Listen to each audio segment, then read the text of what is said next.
하나님의 말씀 로마서 6장 12절부터 14절입니다.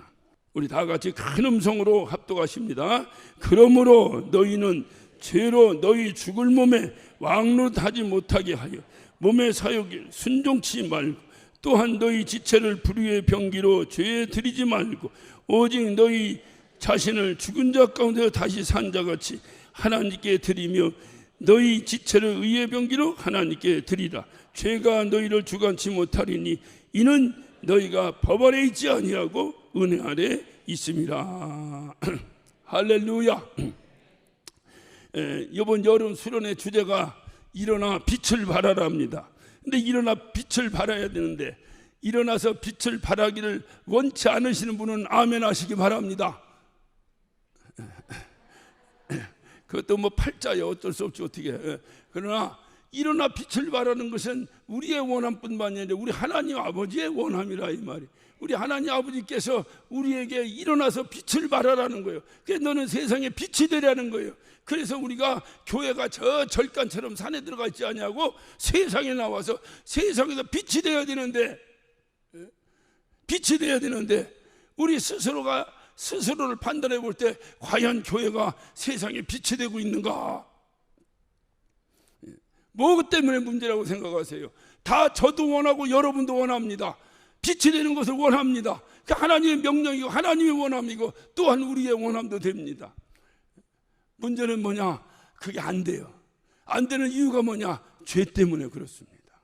무거운 죄 때문에 일어날 수가 없어요. 무거운 죄 때문에 일어날 수가 없어요. 그 더러운 죄 때문에 아무리 하나님이 나에게 그 영광의 빛을 주셔도 그 영광의 빛을 죄가 가려버린다 이 말이에요. 이게 문제인 거예요.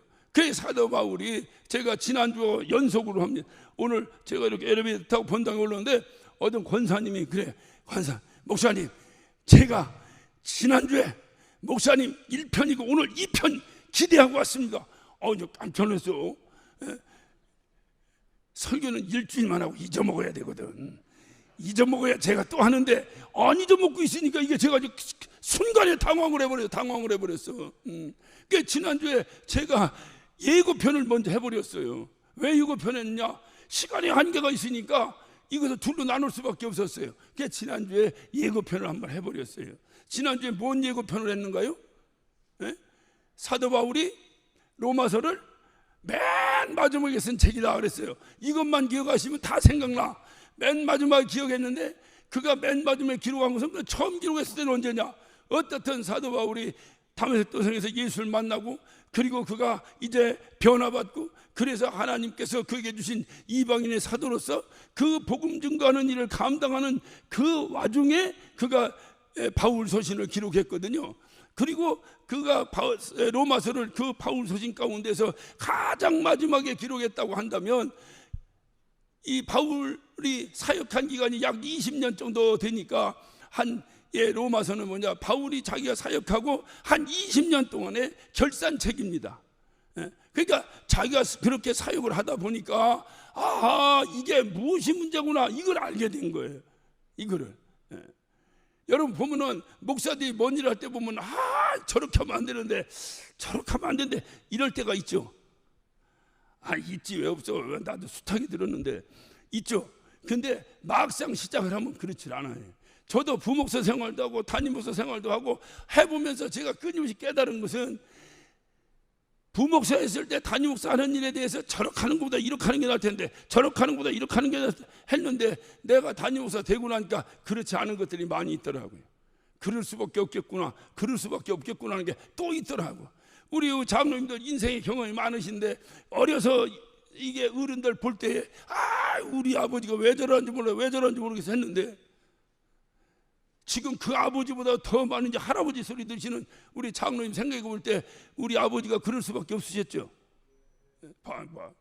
인생은 다 그래. 지나고 나면 다 그래. 그래서 어른 말 좀 들으라고 그래도 안 들어. 지겹게 안 들어 아주. 살아봐. 젊었을 때 다 똑똑한 것 같은 살아봐. 다 나중에 살고 나서 보면 그 얘기를 그대로 한다니까. 아까도 어떤 아기가 있는데 이상하게 애가 그렇게 이뻐요. 왜 그러겠어? 몰라? 왜 그래? 내가 손잡을 때가 됐잖아.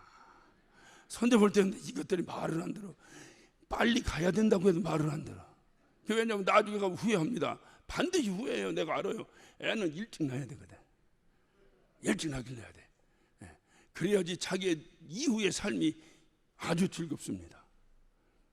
40, 50에 애 낳고 70까지 애기 낳을 거야? 정신 나간 소리하고 앉아있어요. 40에 애를 낳으면 친정어머니는 80이요. 어떤 친정어머니가 그 애를 봐? 일찍 나눠야 친정어머니 젊을 때 봐주지. 들을 것들이 안 와서 도대체 뭔 얘기인지 모르겠네. 어떻든 여러 가면 이게 살다 보니까, 인생을 살다 보니까 그렇구나. 저도 조그만 아기가 있어요. 아기만 보면 괜히 가서 이뻐서 머리 쓰다듬고 말 시켜. 그럼 얘가 말을 건성으로 대답하고 자꾸 도망가. 왜 그래요? 귀찮거든. 저 늙은이가 누군데 와가지고 자꾸 말 시키고 말이야. 내 나이가 몇 살인데 당신이 와서 뭔 필요가 있어? 너 몇 살이냐? 네 아버지 누구냐? 네 아버지 누군지 알면 내가 알아? 제가 가만히 생각하니까 저 어렸을 때도 보면 항상 어른들이 그렇게 하더라고요. 몇 살이냐? 아버지가 누구냐? 엄마가 좋으냐? 아빠가 좋으냐? 쓸데없는 것을 그냥 묻어. 내가 귀찮아. 괜히 와서 막 볼에 뽀뽀하고, 그냥 면도도 안 하는 그냥 할아버지들 와서 그냥 볼에 뽀뽀하고 막. 근데 어느 날 제가 그렇게 하고 있더라니까요. 자꾸 말 시키고. 그 어린아이들이 할아버지 특징이 뭐냐라고 문제를 냈더니 제일 많은 답이 그렇다는 거예요. 괜히 말 시킨다. 괜히 말 시키는 거예요. 근데 나는 안 그럴 줄 알았지. 나는 아주 샤프하고 아주 멋있는 할아버지로 늙어갈 줄 알았지. 안 그래. 다 때 되면 그대로 동일하게 가는 거야. 동일하게. 그러니까 이 사도 바울도 자기가 목회를 하기 전에는 몰랐는데, 자기가 20년을 사역을 하다 보니까 그렇구나. 어떤 목사님이 계속해서 회개에 대한 설교를 한 거예요. 20년, 30년을 계속 회개에 대한 설교를 한 거예요. 그래서 그 소리가 지긋지긋하게 듣기 싫은 사람이 권총을 빼고 쏘았습니다. 그런데 하나님의 은혜로 그것이 빗나갔어. 그 이후로 그 교회 가면 이렇게 방탄유리로 이렇게 강대탕 이렇게 해놨어요. 지금도 그렇게 해놨어요. 이 목사님은 치우라고 하는데 거기 장로님들이 아닙니다. 방탄유리를 해놨어요. 그런데 이 목사님은 그 총알이 나는데 계속 똑같은 설교만 해요. 회개해야 된다고. 왜? 목회를 하다 보니까 인간의 가장 큰 문제는 죄 문제예요. 죄 문제. 얘기할 게 없어. 다 죄 문제. 기도하지 않고 뭐하고 글쎄 다 싸잡아 죄 문제예요. 그러니까 사도 바울도 20년을 사역을 했습니다. 20년 사역하다 보니까 가장 인간에게 중요한 것이 뭐냐? 죄 문제라. 이말 죄. 그래서 그가 이제 로마서 6장에 와가지고 중요한 것을 말씀했어요. 그게 뭐라고 그랬어요? 침례에 대해서 얘기해. 침례. 이 죄 문제를 해결하는 방법은 침례밖에 없구나. 그래서 사도 바울이 침례를 강조한 거요. 우리 침례교회는 그래서 태동된 거요. 우리 침례교 목사들은 목숨 걸고 이 사명을 가지고 이 일을 해야 되는 거요. 침례가 그냥 물에 한번 들어갔다 나오니까 침례가 아니에요. 사도 바울은 죄 문제를 해결하는 결정적 방법으로 침례를 제시했습니다. 침례가 뭐예요? 예수와 함께 죽고 예수와 함께 산다는 거예요. 죄 문제를 해결하려면 어떻게 된다? 죄에 대해서 죽고 예수와 함께 살아나야 된다. 그렇지 않고는 누구도 죄 문제를 해결할 수 없다. 그래서 침례를 제시한 거예요.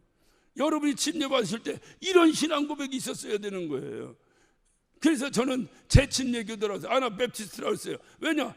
어렸을 때 그냥 막 친구들이랑 갔다가 같이 쿵당쿵당 받아나니까 이런 고백이 안 됐는데, 제가 목사가 되고 나니까 이게 내 침례도 해야 되고 이걸 해야 되는데 신앙 고백이 제대로 안 된 상태로 받았어요.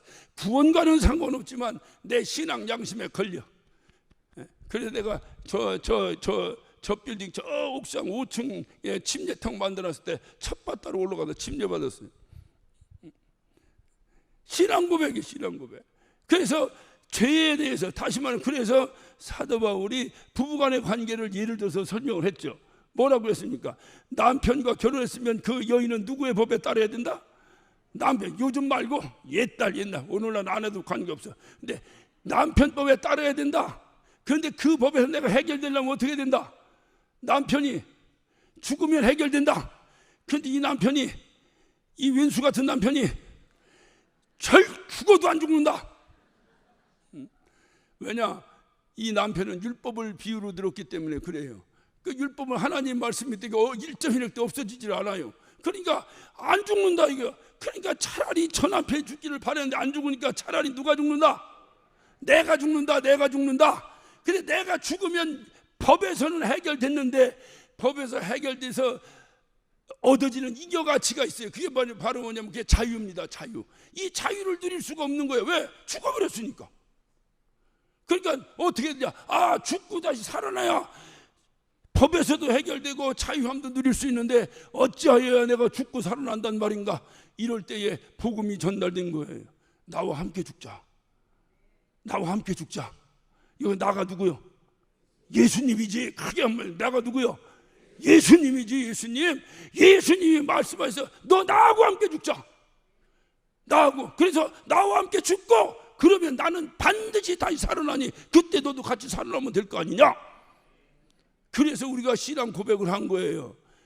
이것이 바로 영접하는 자, 곧 그 이름을 믿는 자들에게는 하나님의 자녀가 되는 권세를 주셨다. 바로 그거예요. 그 말씀을 듣고 내가 예수님을 받아들인 거예요. 그리고 이것을 행위적으로 신앙 고백을 하고, 행위적으로 신앙 고백한 것이 바로 뭐요? 그렇지, 그게 침례지. 그게 침례야. 그런데 침례를 갖다가 물 3방울 두드려가면 안 된다고 수차례 말씀을 드렸습니다. 그래서 우리가 침례교인이 그러면 안 되지만 그래도 혹시라도 시험 들어갖고 감리교회나 장로교회를 옮겼어요. 그러면 바로 세례받은 교인으로 바로 입적이 됩니다. 입적이라고 해야 돼. 뭐라 해야 돼? 절에서나 입적이지 뭐 어떤 이게 이렇게 돼요. 어떤 입교가 돼요. 입교가. 그런데 침례교회는 안 돼요. 감리교회에서 세례받았어요. 장로교회에서 세례받았어요. 침례교회 왔어요. 인정하지 않습니다. 침례를 다시 받아야 됩니다. 그것 때문에 제가 목회에 아주 곤욕을 치렀다고 말씀을 드렸어요. 그래도 그것은 침례교회의 핵심이기 때문에 그럴 수밖에 없어요. 그렇지 않으면 교회는 다닐 수 있으나 사무처리에 회원이 될 수는 없다. 회원이 될 수는 없다. 이거를 가르쳤어요. 그러니까 이렇게 침례라고 하는 건 약식으로 하면 안 돼. 원래 침례 자체가 약식이라니까. 침례 자체가 약식이에요. 물에 들어갔다 나오잖아요. 물에 들어갔다 나오는 것이 뭐예요? 예수와 함께 죽는 거잖아. 근데 진짜 죽어 안 죽어? 양심은 있어도 진짜 죽어야지. 진짜 죽어야 되는데 안 죽자는 게 죽었다고 하고 그냥 물에 들어가는 거야. 그러니까 물에 들어갔다 나오는 것도 내가 죽는다는 거에 가장 행위적으로 표현할 수 있는 것이 과연 뭘까? 불 속에 들어가는 걸까? 물 속에 들어가는 걸까? 아니면 굶는 걸까? 여러 가지가 있겠지만은 불 속에 들어가자니 그냥 나오게 오니 다 튀어가지고 이게 몸에 문제가 생기겠으니 하나님께서 깊은 사랑으로 야, 불 속엔 들어가지 말고 물 속에 들어가라. 물 속에. 그런데 세례도 세례 받으면 예수와 함께 죽고 예수와 함께 산다고 하는 것인데 물 3방울 맞고 죽어? 예? 물 3방울 맞고 죽어? 그래서 안 된다. 그것은 침례를 해야 되는데 부득불 이 양반이 침례를 받을 수 있는 환경이 못 되는 거야. 뭐 숨이 이제 임종을 가까이 뒀다든가 어떤 여러 가지 움직일 수 있는 상황이 못 된다든가 할 때는 뭐 세례 아니라 세례보다 더한 것이라도 하죠. 그것이 중요한 것이 아니나 할 수 있으면 물이 있는 곳에 가서 들어갔다 나오라는 거예요. 그래서 내가 예수와 함께 죽고 예수와 함께 살았다. 이것이 확실하게 이루어져야 되는데 돼야 되는데 그래서 다른 교단에서 세례받은 사람을 침례교에서 인정하지 않는 거예요. 반드시 침례를 다시 받아야 돼요. 반드시. 왜 그러냐? 이 침례가 바로 뭐냐? 이 사도 바울은 죄에서 자유함 얻는 중요한 방법이라는 거예요. 중요한 방법. 그래서 죄는 뭐냐? 이 죄에서 내가 자유함을 얻으려니까 죄에 대해서 내가 죽어버려야 되는데 그 그러면 죄에서 자유 얻는 거예요. 우리도 봤잖아요. 아무리 형을 중하게 때리든 말든 그 피고가 죽어버리면 뭐라고 그래요? 법 공부를 한번 해봤네. 우리 다 배웠잖아요. 법에서 안 가르쳐줘도 다 알잖아요.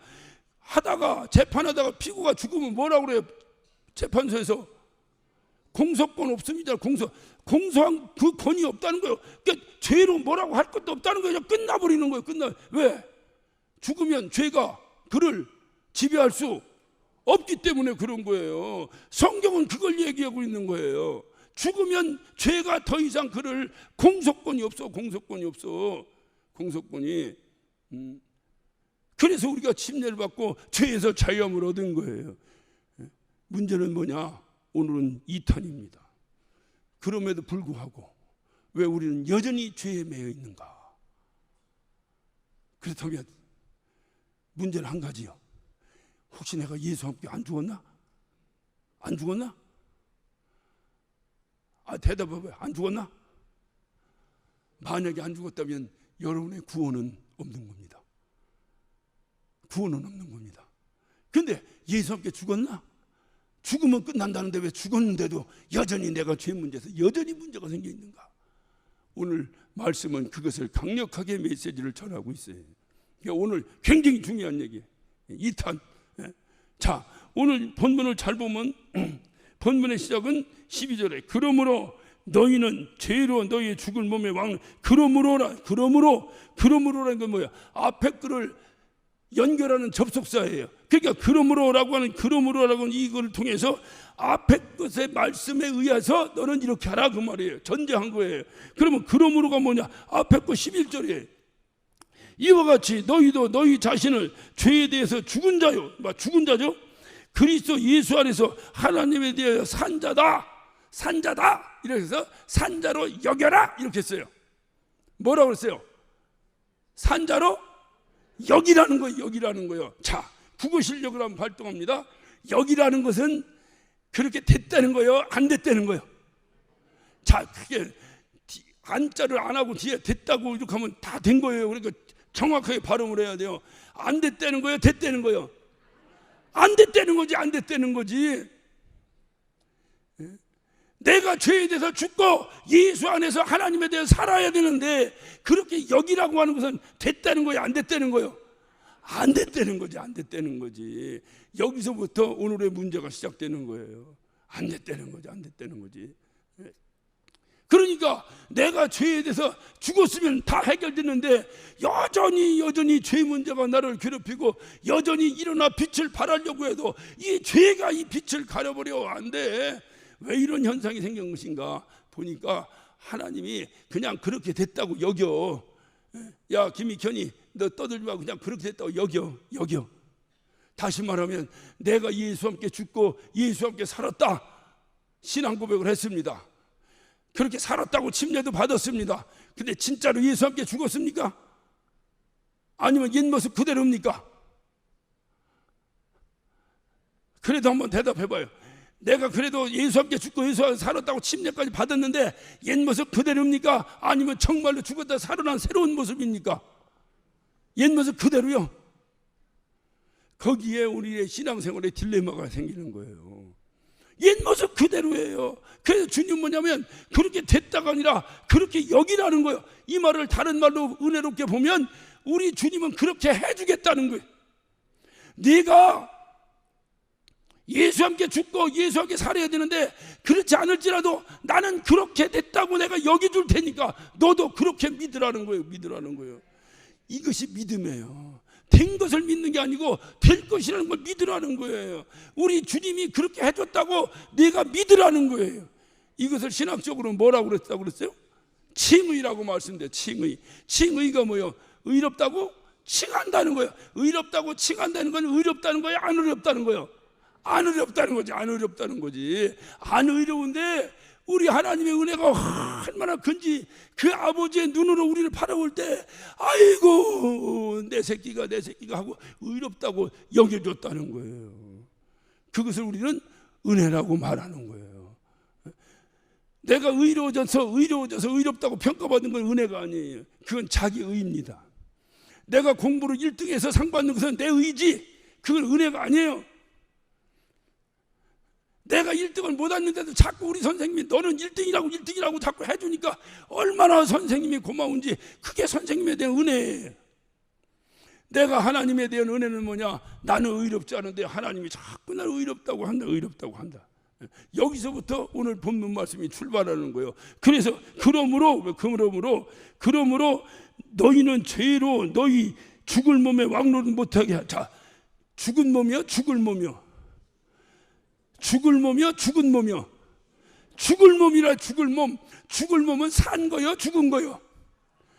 오늘 뭐 아까 레크레이션 때보다 더 헷갈립니다. 잘, 죽을 몸은 죽은 거요, 산 거요. 그렇지. 죄에 대해서 죽은 거요, 산 거요. 여전히 살아있는 거지. 죄는, 마귀는 죽은 자를 건드리지 않습니다. 산자 속에서 역사합니다. 그래서 마귀가 죽어버려야 되는데 이게 안 죽어. 율법이 죽어버려야 되는데 안 죽어. 그러니까 차라리 누가 죽자? 내가 죽자. 내가 죽자. 그런데 내가 죽으면 끝이지. 죽으면 무슨 자유를 누려. 그러니까 우리 주님께서 오셔서 야, 나하고 같이 죽으면 죄에서도 자유 얻고 또 죄에서도 내가 자유 얻을 뿐더러 영원히 하나님과 함께 살 수 있으니 너 나하고 같이 죽자. 그 복음을 받아들이고 아멘하고 따라서 믿는 바람에 오늘날 우리가 그리스도인이 됐고 오늘날 우리가 하나님의 자녀가 된 줄로 믿으시기를 예수 이름으로 축원합니다. 바로 이거예요. 이게 복음이라니까. 이 은혜를 잃어버리는 거야. 이 은혜를. 나는 의롭지도 않은데 의롭다고 하고 죽지도 않은데 죽은 거로 인정해줘. 이 은혜가 어디 있어? 세상에 이런 은혜가 어디 있어? 이 은혜를 잃어버리니까 심령이 컬컬해지고, 언제 내가 뜨겁게 예수 믿었는가 다 잃어버리고, 언제 내가 그렇게 충만하게 교회 다녔던 거 다 잃어버리고, 어떻든 여러분 신앙생활에 조그만 문제로 생기면 다른 거 보지 마세요. 바로 첫 자리로 돌아가는 겁니다. 침례의 신앙 고백했을 때 그 첫 자리로 돌아가는 겁니다. 내가 주님과 함께 죽었는가? 안 죽었는데. 그런데 주님이 너는 내가 함께 죽었다고 그렇게 여겨. 내가 이렇게 다 알아서 할 테니까 넌 그렇게 여기기만 해라. 그 은혜를 내가 잊어버리지 않았는가?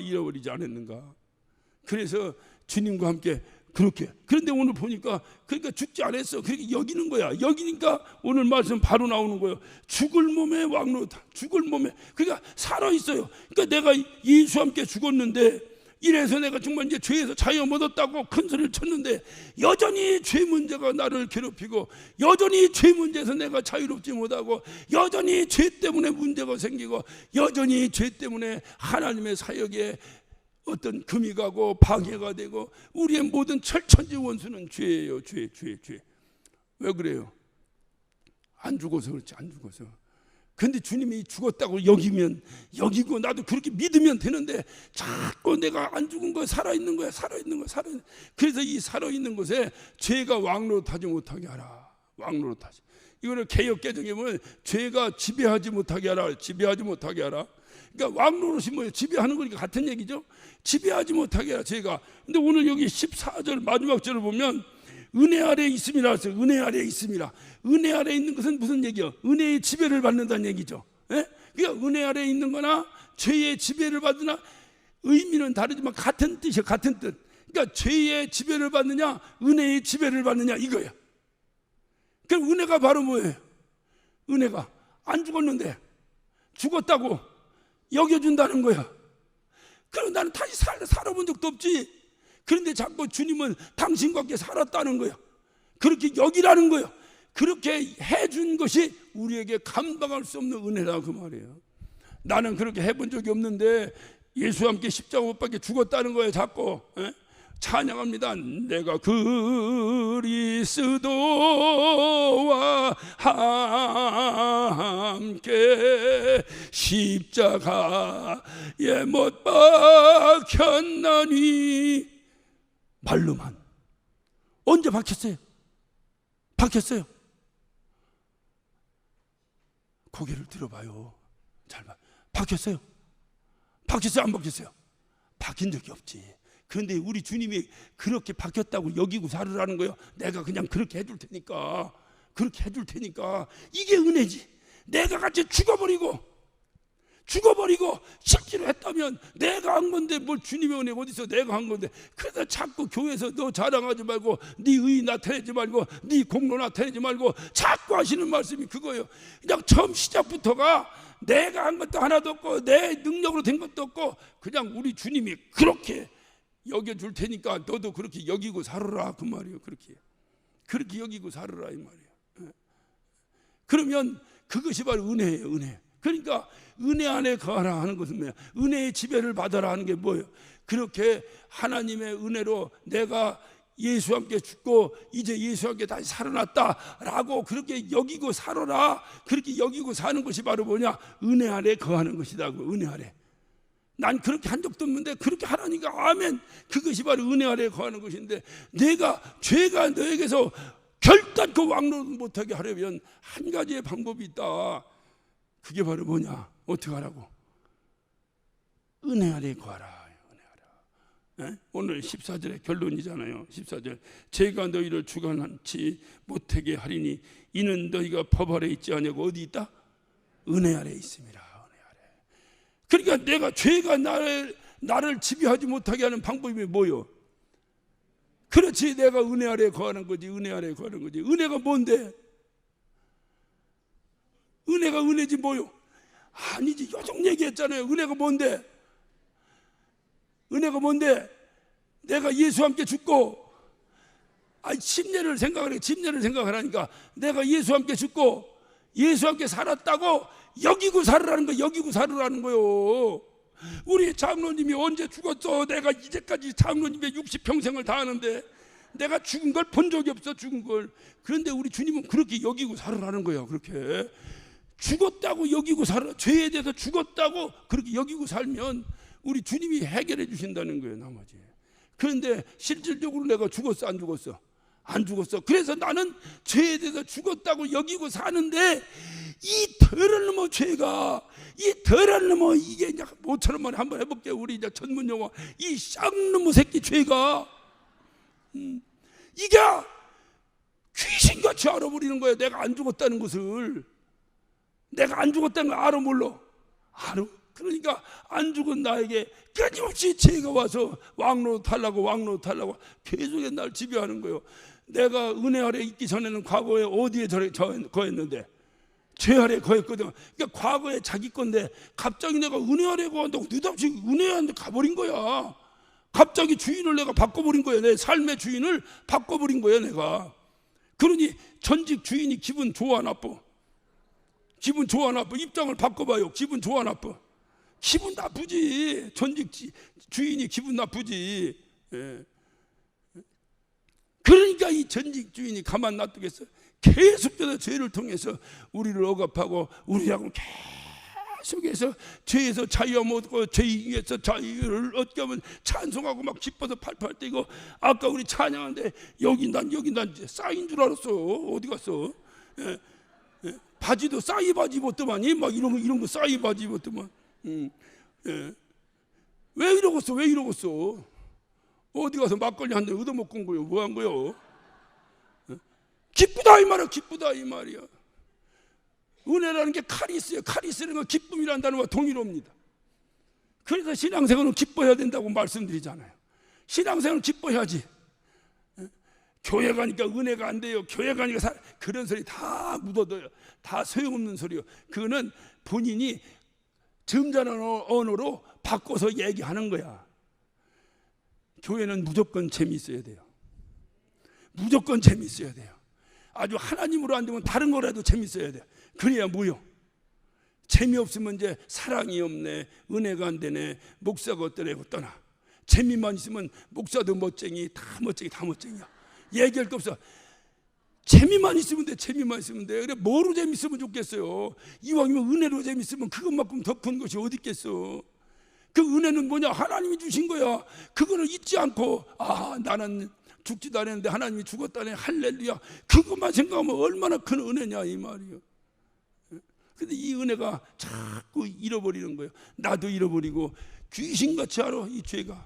그래서 끊임없이 나를 억압하고 끊임없이 나를 쓰러뜨리려고 하고 끊임없이 이 죄가 덤벼든다. 왜? 더 덤벼드는 거야.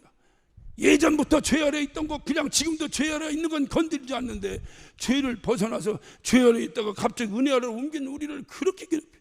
예전에 어떤 분을 전도했습니다. 그 이분이 교회를 재밌게 다녀요. 다니는데 하루는 입이 이만큼 나왔어요. 그래서 목사님 이제 교회 못 나오겠습니다. 그 왜 그러니까 교회 다닌 날부터 헛것이 보인다는 거예요. 헛것이 보이던 게 없어져야지 어떻게 헛것이 보이냐는 거예요. 어때 여러분 어떻게 생각합니까? 교회 다니다 보니까 이거 어떻게 재수가 더 나빠졌다는 거예요. 그럼 교회 다니면 재수가 좋아요? 재수가 더 나빠요? 재수가 좋아요? 어떤 안 다니는 사람도 좋아야죠. 안 다니는 사람도 재수 좋아야지. 그래서 제가 그분을 붙잡고 얘기했어요. 그봐 교회가 그냥 아무것도 아닌 게 아니야. 교회 다니니까 문제 생기잖아. 교회가 아무것도 아니면 문제 생기겠어? 목사니까 또 이렇게 얘기했지. 그때 그래도 좋게 생겨야지. 이제 무서워서 못 다니겠어요. 그래서 그때 제가 그 양반에게 얘기했어요. 당신이 과거에는 성경에 보니까 마귀의 자녀로 살았는데 이제 하나님의 자녀가 됐어. 하나님의 자녀니까 마귀 입장에서 당신 마귀 입장으로 한번 바꿔봐. 마귀 성질 나갔어 안 나갔어? 여러분이 대답해봐요. 성질 나갔어 안 나갔어? 간단한 원리를 왜 그래? 성질 나지. 성질 나면 그 고약한 놈이 가만히 있어서 해코지를 하겠어. 해코지를 하지. 그러니까 당신이 하나님의 자녀가 되었다는 확실한 증거야. 남의 일이니까 아멘이 찢어지지 자기 일 같아봐 그냥. 그게 확실한 증거야. 확실한 증거. 아멘. 얼마나 열심히 다니지 몰라. 요즘 얘기로 하면요, 요즘 정치인들이 쓰는 단어가 있어요. 그게 뭐냐면 집토끼, 산토끼. 집토끼, 산토끼. 들어봤어 못 들어봤어? 뭐요? 집토끼가 더 맛있다는 거예요? 산토끼가 더 맛있다는 거예요? 우리 그렇게 하지 맙시다. 집토끼가 뭐요? 내 편이라는 거지. 내 편. 산토끼는 뭐요? 남이 편이라는 거지. 그러니까는 선거, 국회의원 선거 나오면 집토끼 말고 뭘 잡으러 다녀? 산토끼 잡아야 당선된다는 거지. 산토끼 잡으러 다니는 거 산토끼. 자, 이것을 마귀 입장으로 한번 돌려봅시다. 마귀가 볼 때 우리는 집토끼요 산토끼요? 마귀 입장으로 산토끼요? 확실히 산토끼요? 혹시 또 주책 바가지처럼 또 나 집토끼인데 오늘 여기 집토끼 나오신 분은 이따 안수 받고 가요. 꼭 안수 받고 가야 돼. 내가 산토끼요 집토끼요? 마귀 입장에서 볼 때 산토끼요? 그럼 마귀가 집토끼부터 건드리겠어? 산토끼부터 건드리겠어? 알기는 자우지간 알기는 자우지간. 여러분 그래도 교회 다니면요, 교회 안 다니면 아무것도 아닌 일이 교회 다니면 문제되는 게 많습니다. 손해보는 것도 많고요. 그런데 어떤 누가 교회 다니면 잘 된다고 자꾸 해가지고 그냥 그런 걸 뻥이라고 얘기하는 거야. 그래도 어떻게 재수죠? 잘된 사람은 할렐루야인데 잘 안 된 사람은 매 교회 다녀봤자 소용없다고 다 교회 떠나버리고 말이야. 실질적으로는 뭐야? 교회를 다녀서 더 어려워지는 것이 그것이 사실은 확실한 증거예요. 그래서 팔복 가운데 마지막 복이 뭐요? 뭐요? 잘 모르면 한번 찾아봐봐. 같이 찾아봐요. 자, 예, 찾아봐야 돼.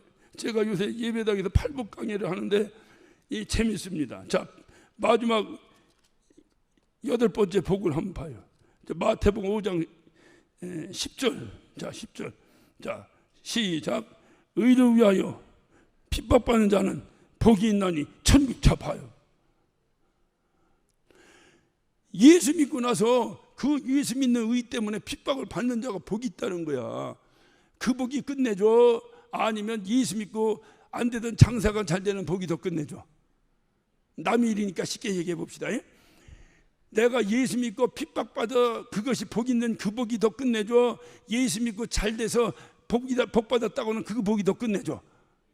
핍박이? 어쨌든 남의 일이지만 그게 정답이에요. 성경은 그걸 얘기하고 있어요. 왜냐하면 하늘나라 간다는 거. 하늘나라에서 갚아준다는 거야. 그래서 그 다음에 우리가 흔히 말하는 팔복인데 구복이 있어요. 구복. 왜 갑자기 하나님 이쪽으로 모시나 모르겠네. 구복 11절부터 나를 인하여 너희를 욕하고 핍박하고 거짓으로 너희를 거스리는 모든 악한 말을 할 때에는 너희에게 뭐가 있다? 복이 있다는 거예요. 이게 팔복 말고 부록으로 나오는 구복이에요. 구복. 복이 있나니 기뻐하고 즐거워하라. 여러분이 정말 예수 때문에 욕먹고 예수 때문에 핍박받고 예수 때문에 불이익 당하고 할 때 기뻐요? 성질나요? 성질난다는 양반들 이따 다 기도받고 가야 돼. 예수, 아니 내가 무엇인데 예수 때문에 핍박을 듣는단 말이냐. 아, 내가 예수 때문에 뭔데 예수 때문에 내가 받는단 말이야. 내가 예수를 개떡같이 믿으면 누가 나보고 예수쟁이라고 욕해하냐. 조롱도 안 받아. 조롱받는다는 건 뭔가 분명히 저쪽에서 볼 때 분명히 뭔가를 인정한 거야. 인정한 거야. 이게 중요한 거야. 이게 중요한 거야. 그러니까 야, 도대체 내가 뭔데 예수 때문에 핍박을 받는단 말이야. 기뻐하고 기쁘도다. 정말로 기쁘도다. 이렇게 기뻐하면 하늘의 상이 크다. 이 땅에서 잘 되는 게 끝내줘. 하늘의 상이 큰 게 끝내줘. 아이고, 그냥 뭘로야 설교를 하지. 그냥 뭘로야 설교하지. 하늘의 상이 더 끝내주지. 솔직해서 우리 뭐 얼마 있으면 가잖아요. 다 주님 오시면 정말 땡큐지만 안 오시면 가야 되잖아. 내가 가서 만나든 주님이 오서 만나든 만나는 건 만나는 거잖아. 여기서 만나느냐 하늘에서 만나느냐 그 차이요. 주님 오시면 여기서 만나는 거고 안 오시면 내가 가서 만나는 거고 어서 만나는 게 더 끝내줘요. 그래도 이 땅이 좋으니까 여기서 만나는 게 좀 더 좋겠어? 나는 가만 생각할 때 그렇지 않던데. 여기는 바로 마무리하고 영원히 사는 애들 그곳에서 만나야지. 그곳에서 더 끝내주는 건 가는 도중에 주님이 에스코트를 나오시는 거야. 공중으로 마중 나오시는 거야. 주님이 아이고 얼마나 고생했니. 마중 나오시는 거야. 그때 주님과 공중에서 만나서 딴딴따단 이제까지 미뤄왔던 결혼식과 함께 신혼여행을 하늘나라로 가버리는 거야. 부끄럼 하나도 없어요. 난 날마다 그리고 사는데 그거 없이 이 목사가 하루늘 제가 견딜 수 있겠어요? 그것 때문에 견디는 거지. 그러면 저만 그래요? 여러분은 그거 말고 다른 꿈이 또 있어요? 정말 없어요? 왜 이렇게 없다는 걸 큰 소리로 얘기해요? 정말로 없습니까? 그럴 때에 우리에게 이 세상의 어떤 무엇도 그 은혜 아래에 거하게 되는 거. 은혜 아래 내가 무엇이건 내 마귀의 자식에서 이 은혜 아래에 거하다니. 은혜 아래에 거하다니. 이게 웬일이냐. 이 은혜 아래에 거하다니. 이 은혜 아래에 거하다니. 은혜 아래에 거하다니. 이것이 바로 그 은혜 아래에 거할 때에 나는 죄에 대해서 죽었기 때문에 죄 문제가 해결된 줄 알았는데 해결이 안 돼. 왜 해결이 안 된다 보니까 죄에 대해서 내가 죽은 것이 아니라 죽었다고 생각하고 살으라는 거예요. 어떤 분이 이 설교를 들었어요. 그래 나는 죄에 대해서 죽었다. 이제 어떤 죄가 와도 난 죽었다. 이제 죽었다. 이렇게 했는데 버스를 탄 거예요. 버스를 타는데 버스가 얼마나 많은 버스인데 뒷좌석에 많은 버스인데 이게 앉았는데 버스가 가다가 운전수가 휙 하고 핸들을 트니까 가운데 있던 이쁜 아가씨가 자기 쪽으로 확 밀려 쓰러진 거야. 그런데 순간에 여기서 주님의 뜻대로 하옵소서 이렇게 기도가 나오더랴. 기도가 그게 죄에서 자유 얻은 거야. 그러니까 한 번 꺾어졌으면 그 다음에 바로 또 꺾어져. 안 꺾어져? 계속 꺾어지면 돌지. 바로 꺾어져야 반드시 가지. 그러니까 다시 확 꺾었다 다시 확 꺾으니까 이쪽으로 쓸어 들어가서 이쪽으로 다시 떠나더랴. 떠나니까 그때서 주여 시험에 들지 말게 하옵소서. 인간의 한계예요. 인간의 한계예요. 요즘 막 나 뜨거워서 나는 채널 이렇게 하다가 그냥 이렇게 우리 집사람이나 우리 집사람이라도 마찬가지야. 누구니 그러면 얼른 채널을 바꿨어. 내가 어제도 의원님 어디 뉴스를 보다가 어떻게 하는데 무슨 또 목사가 어디 가서 뭘 어떻게 했는데 어떻게. 그래서 나 혼자가 어떤 놈의 새끼인가. 저 새끼는 어떤 놈의 새끼야. 저 새끼 하고 이렇게 보고 있는데 우리 집사람이 저쪽에서 오더라고. 그래서 얼른 다른 데로 돌렸지. 우리 집사람 지금도 몰라. 같은 목사 입장에서 고개를 들 수가 없어. 그럴진데 우리가 과연 죄에서 자유함을 얻었단 말인가? 만약에 죄에서 자유함을 얻지 못했다면 우리 구원은 영원한 겁니다. 그게 문제예요. 이 땅에서 까짓거 죄하고 놀던 말든 뭔 상관이야. 문제는 우리의 영원한 소원인 하늘나라가 나하고는 아무 상관없는 일이 되어버린다 이 말이에요. 그래서 죄하고 히브리서는 뭐라고 말해요? 죄하고 피 터지도록 싸워야 된다. 피 터지도록 싸워야 된다. 죄가 여러분에게 엄습하면 죄하고 피가 터지도록 싸워야 된다. 자, 히브리서 한번 찾아봐요. 히브리서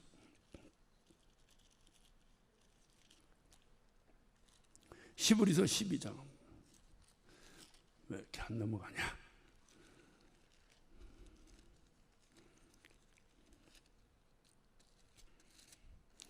히브리서 12장 4절 한번 봅니다. 자, 시작. 너희가 죄와 싸우되 아직 피 흘리기까지 태양치 않. 자, 죄와 싸워야 된다는 거예요. 죄와 싸우는데 피 흘리기까지 싸우지 않았다. 그래서 죄에 자꾸 넘어간다는 거예요. 자꾸 넘어간다. 왜 꼭 피 흘리기까지 싸워야 될까요? 물론 문자적으로 보면 죽기 살기로 싸워야 된다, 대충 싸워서 안 된다, 이런 뉘앙스를 가질 수 있지 모르지만 내 죄를 해결하실 때 주님은 어떻게 하셨나요? 어떻게 하셨나요? 보혈의 피를 출출출출출출출 흘리시면서 우리의 죄를 해결하셨는데, 이 죄가 또 나를 엄습하고 죄가 나를 또 괴롭히고 죄가 어떠하든지 자기 편을 끌고 가려고 나를 할 때에 우리는 손쉽게 이길 수 있을까요? 아니에요. 우리 주님도 죄와 싸워 이기려고 피를 흘리셨는데 너도 피 흘리고 싸워야 된다는 거예요. 너도 피 흘리기까지 싸워야 된다는 거예요. 피 흘리기까지. 모르긴 해도 우리가 죄가 다가올 때 피 흘리기까지 죄와 싸웠다면 죄에게 얽매이는 자는 아마 없을 것입니다. 그래서 나는 영적으로, 우리 하나님이 보실 때 영적으로 나는 입에 죄에서 자유함을 얻은 자입니다. 이미 나는 하나님의 자녀요 은혜 아래 거하는 자입니다. 그런데 마귀 쪽에서 볼 때는 여전히 살아있어. 여전히 살아있어. 그러니까 여전히 마귀가 집적되고 끊임없이 죄가 와서 나를 괴롭힙니다. 그래서 우리 육체가 피가 철철철철 흐르는 전쟁터예요. 전쟁터. 죄와 싸우는 전쟁터라고요. 전쟁터. 그것을 의식하지 못하고 살아가는 여러분은 이미 죄에게 넘어갔든지 아니면 정말로 죄에서 자유함 얻었든지 둘 중에 하나예요. 어느 쪽이요? 간단하게 한번 해볼까요? 수련회인데 내가 오늘 가야 되나 말아야 되나, 가야 되나 말아야 되나 싸우는 거예요.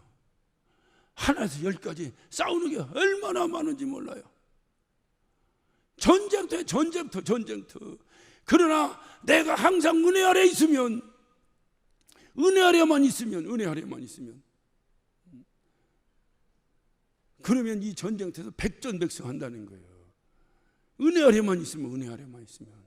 그래서 은혜 아래 있어야 된다. 은혜가 뭐라고 그랬어요? 여겨라. 그것만 겨. 은혜가 뭐라 했어요? 여겨라. 뭘 여기는지는 집에 가서 살펴보고 여겨라.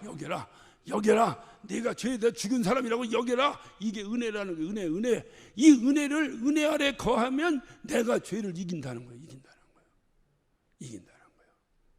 사냥개가 있어요. 사냥개. 이 사냥개가 곰하고 싸우는데 곰이 이겼어요. 사냥개가 이겼어요. 난 사냥개 치고 막 이따만 해가지고, 왜 저 개 좋아하시는 분 아실 텐데 중국에 왜 개 막 송아지만한 개 있죠? 있어 없어? 몰라? 그럼 나만 아는 거네. 송아지만한 개 있어요. 중국에. 그런 건 사냥개 쓰지도 못해요. 걷는 것도 걷지도 못해요. 여러분, 사냥개 치고 어떻게 생겼어요? 보면 사냥개 같지? 사냥개 같지 않은데 사냥개야. 무슨 영국 왕실의 사냥개라는 뭐냐 보면 그냥 발목가지고 요만해가지고 딱 땅에 붙어가지고 배로 기어다니는 거지, 서서 기어다니는 거 모르는 것이 요게 또 사냥개라네. 근데 이 사냥개의 특징이 있어. 사냥개는 무서운 것이 없는 거야. 곰이든 호랑이든 뭐든 주인이 가서 물으라면 그냥 가는 거야. 돌진하는 거야. 이게 사냥개라니까요. 이게. 근데 사냥개가 왜 그렇게 하는 거요? 저 죽을 줄 모르고. 에? 뒤에 누가 있어? 주인이 있다. 주인이 있다. 내가 마귀하고 싸우면 이겨줘. 이긴다고 생각하는 사람이 날마다 지는 거요. 우리가 마귀하고 싸워서는 절대로 이길 수가 없어. 그런데도 우리 주님은 마귀하고 싸울지라 죄악 받은 영적, 마귀하고 싸우라는 거야. 마귀하고 싸우라는 거야. 죽는 줄 사는 줄 모르는 거야. 내가 죽지 마귀하고 싸워서 어떻게 이겨. 그런데도 무섭게 사냥개처럼 피 흘리기까지 덤벼들어 싸우는 거요. 싸우는 거요. 이유가 뭐요? 나는 은혜 아래 있기 때문이다. 은혜가 내 주인이야. 은혜가 내 주인이야. 이 은혜가 알아서 해결할 거다. 사도 바울은 목회하면서 이것을 깨달은 거예요. 그래서 이가 자기의 마지막 편지를 쓰면서 그 자기를 만났던 모든 성도들에게 이것을 끊임없이 알려주는 거야. 그래서 끊임없이 침례받아야 된다. 침례받아야 된다. 침례 받았다고 해서 구원받고 안 받았다고 해서 구원 못 받고는 아닌데, 받은 사람보다 안 받은 사람보다 받은 사람이 구원받을 확률이 다시 이게 구원이라고 얘기해서 침례 안 받은 사람보다 받은 사람이 은혜를 팔아먹을 확률이 좀 덜하겠지. 덜할 거 아니야. 내가 양심 있지. 그래도 물에 들어갔다까지 나왔는데 또 교회 안 다니고 불국사 다니면 되겠어? 그런데 교회는 다니는데 세례받아도 안 받고 침례받아도 안 받고 이런 거 안 받고 이런 사람은 그럴 확률이 있겠지. 그래서 주님이 확인 사살로 신앙 고백을 하라는 거야. 그래 침례받는 거요. 이번 수련회 때 보니까 5명 받는다나 몇 명 받는다나. 윤 목사님 몇 명 받는다 그랬어? 11명. 아유 배가 했네. 네? 지난 토요일날 금요일날 내 설교 듣고 배가 된 거지? 아멘. 그럼 오늘 설교 듣고 20명 넘을 줄로 믿습니다. 왜냐면 이제까지 한 번도 안 했잖아. 1년에 한 번 하는데 예전은 주일날마다 30명씩 침례 받았는데 받아야지. 신앙 고백 한 것과 안 한 것은 천지 차이가 나. 요즘 젊은 여자들이 결혼하기 전에 반드시 필수적으로 거쳐야 될 것이 있어요. 뭐요? 모르니까 이렇게 혼나고 살지. 우리 장로님들은 프로포즈. 들어는 보셨어? 예? 아니 거기 말고 우리 장로님들한테 얘기하는 거요. 안 했걸랑 오늘 가서 한번 해보시오. 프로포즈 들어보셨어? 못 들어보셨지? 요즘은요 결혼 전에 프로포즈 안 하고는 있을 수가 없다는 거예요. 결혼이. 들어는 봤죠? 프로포즈 했다고 결혼이 되고 안 하면 결혼 안 되나? 했다고 하면 돼요? 안 해도 돼요? 아직 안 해도 이 신랑이 나를 사랑하고 다 알지. 근데 왜 그걸 기다릴까? 이게 그걸 한 사람하고 안 한 사람하고 뭔가 다르겠지. 에? 앞에 앉아 계신 분 얘기해봐. 다 보니까 저는 프로포즈가 뭔지도 몰라. 한번 얘기해봐. 에? 그래도 한 것이 좀 낫겠지. 자기가 내가 당신을 사랑합니다. 나를 위해서 나하고 결혼해 주세요. 이 소리를 하는 소리를 듣고 결혼하는 거하고 하려고 말라 말고 지가 뭐 잘났다고 뻐기고 결혼하는 거하고 이게 살다 보면 아이고 나하고 결혼해 주세요. 나하고 결혼하면 나 죽을 거예요. 하던 놈도 몇 달 살다 보니까 회딱 뒤집어지는 판인데 그것도 안 하고 결혼하는 이런 나쁜 놈하고 내가 결혼하고 무슨 보장이 된다고 그놈하고 결혼하겠어. 안 해도 되지. 안 해도 되는데 그래도 하면 좋지. 보일러 놓으면 좋은데 네가 안 놔줘도 좋다. 그거가 똑같은 거야. 하면 좋지. 안 해도 되는데 하면 좋지. 침례라는 것은 주님께 내가 프로포즈하는 거예요. 주님이 너 나하고 죽고 나하고 같이 살았다. 그게 뭐라 그랬어요? 그 결혼이라 했죠. 주님과 합하여가 결혼이라 그랬잖아요. 결혼한 거 너하고 나 결혼한 거다. 주님이 결혼 선포를 하셨어. 그러니까 나는 하기 싫은데 주님이 하라니까 할 수 없이 하는 거야. 그렇게 여기라니까 여기지 뭐. 신랑이라니까 신랑이들 여기지 뭐. 이렇게 하면 신랑이라고 여겨준 주님 기분 나빠? 기분 좋아? 기분 좋아 나빠? 그래서 주님은 끊임없이 고백을 원하는 거예요. 고백을. 그것이 우리가 하는 신앙 고백이에요. 주기도문도 하늘에 계신 우리 아버지 이렇게 해야지. 하늘에 계신 우리 아버지 이름이 그렇게 말. 왜냐하면 빨리 끝내려고. 신앙 고백이 말이야. 신앙 고백은 이 안에서 우러나야지. 뭘 하나 해도 막 정말 이 안에서 막 우러나서 해야지. 그렇게 해도 내일 또 넘어질지 모레 또 넘어질지 장담할 길이 없는데, 예배를 드려도 실질적으로 정말 주님께 나와서 예배가 뭐냐, 내가 주님의 얼굴을 뵙는 것이다, 어찌하든 주님의 얼굴을 보려고 몸부림치며 앉아 있어야지. 지금 뭐 예배 한두 번 봐, 앞으로도 언제까지 또 볼지도 모르는데, 그래도 앉아 있어도 예배고 그렇게 해도 예배인데, 예배를 받으시는 하나님 오실 때는 과연 기분이 어떻겠느냐 그 말이. 우리 신랑이 기분 나쁜데 뭐가 나에게 기분 좋은 것이 있겠어? 그래서 우리 주님은 그것을 강조하는 거예요. 그것을 내가 너를 죄에서 끄집어냈는데 완전히 자연분들은 너를 죽여야 되는데 나는 그냥 그렇게 했으니까 네가 나하고 죽은 거로 하면 나머지는 내가 책임지겠다 그 얘기야 주님은. 그런데 실질적으로 내가 안 죽었잖아. 여기서 여기 헷갈리는 거예요. 내가 정말 죽었다 살아나서 완전히 주님 말대로 이제는 새로운 피조물이 되었다, 이전 것은 지나갔으니 보라 새 것이 되었다, 정말로 이래야 되는데 보니까 여전히 옛날 우리 어머니 그 돼지 기르는 아저씨한테 준다고 부엌 옆에 구정물통을 갖다 놨는데 노상 쌀뜨물 갖다 붓고 팥공댕이 넣어놓고 무공댕이 넣어놓고 김치공댕이 넣어놓으면 저녁 때 되면 그 아저씨가 와서 확 보고 자기네 돼지 주려고 구정물 가져가. 구정물이라고 들어봤죠? 구정물 가져가. 그런데 이게 신기하게 우리 어머니가 막 부을 때는 그냥 더러워서 이거 아무리 돼지지만 저는 걸 주나 할 정도 더러운 물인데, 거기 한 반나절만 지나면 어떻게 돼요? 맑은 물이 떠올라. 아니 구정물이 왜 이렇게 맑은 거야 이게? 구정물이 왜?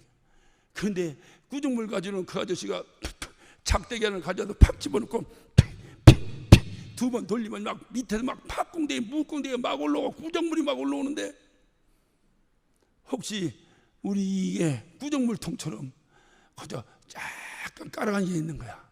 한번 하나님이 휘졌잖아. 그래서 막 어떤 놈들이 막 장로님들한테 막 이 새끼 저 새끼 했다며. 그냥 휘졌잖아. 그럴 사람이 아닌데 막 이 새끼 저 새끼하고 막 목사한테 이 새끼 저 새끼 뭐 했다며. 이게 휘준 거지. 한번 휘준 거지.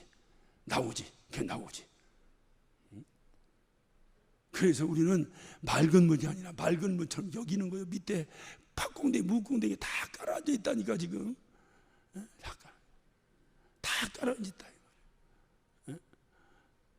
루터가 말했어요. 사제들은 죄를 안 짓는 것이 아니다. 사제들도 다 자기가 가지고 있는 욕심이 있다는 거야. 욕심. 그런데 그거를 이기고 살 뿐이다 그랬어요. 내가 볼 때 진짜 이기는지 모르지만 루터가 그랬어요. 마찬가지야. 오늘날 우리들이 교회 다닌답시고 겉으로 안 나타나는 것 뿐이지. 한번 불 끄고 한번 손 들어볼까?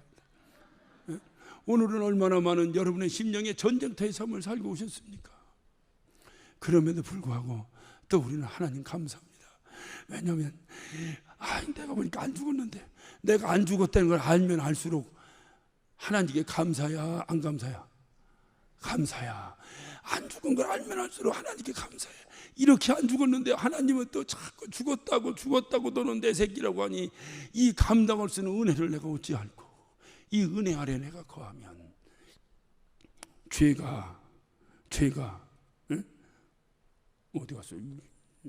죄가 우리 14절에 뭐였어? 죄가 너희를 주관치 못하리라. 죄가 너희를 주관치 못하리라. 죄가 이게 문제예요. 잘 안 되죠. 오늘 이 시간을 통해서 다시 한번 재정립을 하는 거예요. 이번 수련회를 통해서 이 은혜를 한번 재정립을 하는 거예요. 이제까지 막 5년 7년 막 딜이 막 복고 싸우고 했는데 이거 은혜를 한번 재정립하는 거예요. 여러분, 우리가 이거 개혁해서 이겨놓고 은혜 없으면 뭔 소용이 있어요? 은혜 있고 지는 게 낫지. 할렐루야. 더 좋은 건 뭐요? 은혜 있고 이기고지. 은혜 있고 이기고. 그러니까 은혜는 있어야지. 이 은혜가 그렇게 중요하다면 은혜가 그렇게 중요하다. 제가요 운전하고 다녀요. 운전을 가면은 요즘 길이 하도 막 이렇게 돼가지고 운전하고 다니는데 어떻든 아는 길이 없어. 아는 길이라도 내비게이션을 켜고 가야 돼. 왜냐면 카메라가 있어. 내가 아는 길이라고 내비게이션 안 켜고 가다가 딱지를 2번 띄었잖아. 60km인데 70km 갔다고. 그래서 할 수 없이 내비게이션을 켜고 다니 그거 알려주니까 그 내비게이션을 켜고 갔는데 어느 날부터 이 내비게이션이 박자가 느려. 좌회전을 해야 되는데 넘어가고 나면 좌회전 하세요가 나오는 거야. 그리고 한 번은 가는데 이렇게 가는데 예를 들어서 속도도 달라. 속도도 내가 지금 70km 가는데 저쪽에서 60km 그 60km가 여전히 남아 있는 거야. 그러니까 60km인 줄 알고 60km로 가라고 카메라 있는 데를 그냥 지나갔지. 그때 딱지가 날라왔어. 70km로 갔다고. 그러니까 왜 그러냐. 그래도 교회 젊은 청년한테 물어봤어요. 야, 나 이거 전화기 고장났나 보다. 이게 내비게이션이 너무 느려가지고 좌회전 하세요가 넘어가면 좌회전 하세요가 아니고 어떻게 해야 되냐. 그랬더니 이 청년이 저기 가면 삼성 서비스 센터가 있는데 거기 가면 잘 고쳐준다는 거예요. 그래서 시간을 내서 또 거기 갔어요. 갔더니 그 청년이 기계를 하더니 어르신, 난 그 소리도 기분 나빠. 근데 어르신, 왜? 그랬더니 또 그래. 제가 점검하니까요 전화기는 전혀 이상이 없습니다. 이상이 없는데 이 사람은 그렇게 했네. 딱지 띄었다니까. 그러더니 그 사람이 딱 달래. 그러더니 다들 됐어요. 이제는 안 그럴 거예요. 뭘 어떻게 했는데 알고 보니까 여러분 똑같아. 내가 옛날 어느 전도사님들 내가 가르쳐 줬는데 진짜 빵을 안 사네 그 양반이. 잘 생각해. 이게 전화기든 컴퓨터든 쓰다 보면 내가 어떻게 하다 한번 이렇게 어떻게 해놓은 그 어플리케이션이 잔뜩 바탕화면에 떠 있어. 있어 없어? 나 그게 언제 왜 받아놨는지도 모르는 게 잔뜩 있어 없어?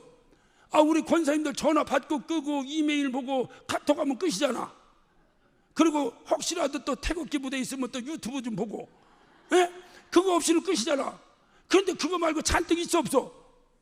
있지? 어디다 쓰려고 깔은 거야 이게? 왜냐면 이 전화기를 쓰다 보니까 그게 다 껴진 거야 이게 나도 모르게. 그래서 이게 쓰다 보니까 그런 것들이 잔뜩 있다 보니까 이게 막 계속 연동이 돼가지고 내비게이션이 속도가 느려져 버린 거야.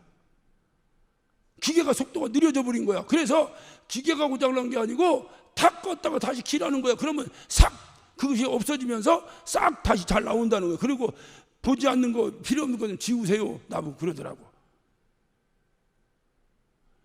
여러분 인생을 살아요. 여러분 인생의 마음창에 얼마나 많은 어플리케이션이 깔려 있습니까?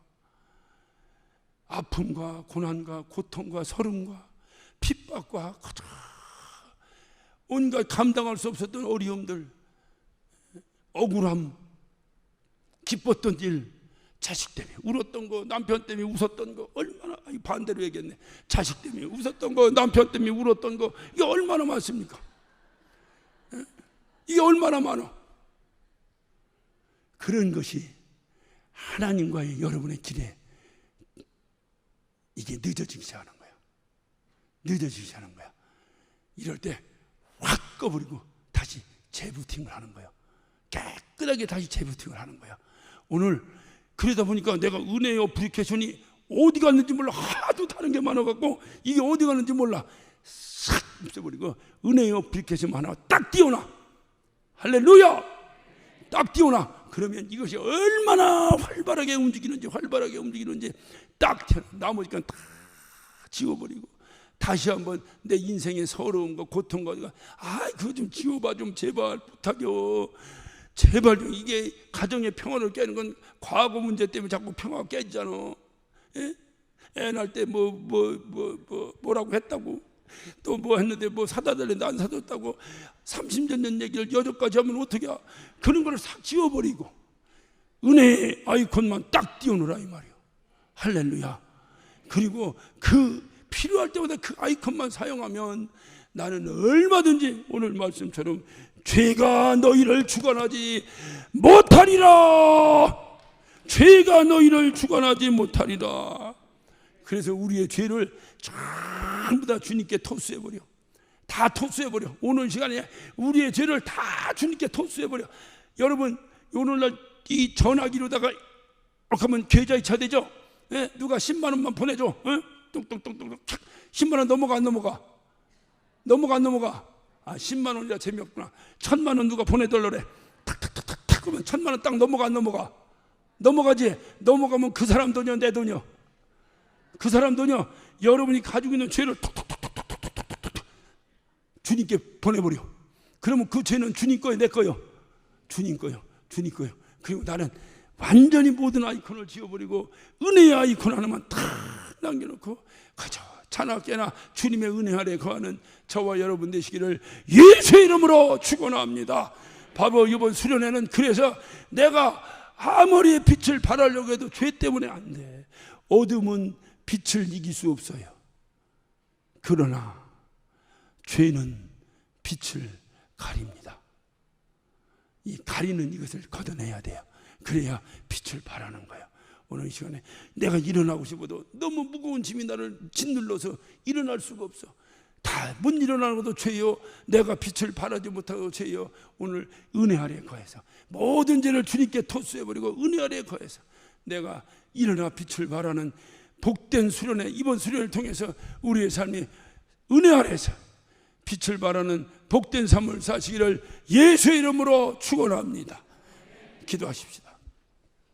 오늘 시간 기도하실 때에 하나님 더 이상 죄가 더 이상 나를 주관하지 못해야 됩니다. 죄가 더 이상 나를 주관하지 못해야 됩니다. 그러기 위해서는 내가 은혜 아래 거해야 된다고 분명히 약속하셨는데 아버지와 내가 은혜 아래 거하고 은혜 아래 거하고 은혜 아래 거하고 은혜 아래 거하는 삶을 살게 하여 주옵소서. 예수여 삼창하시고 한 목소리로 기도하십니다. 예수여 예수여 예수여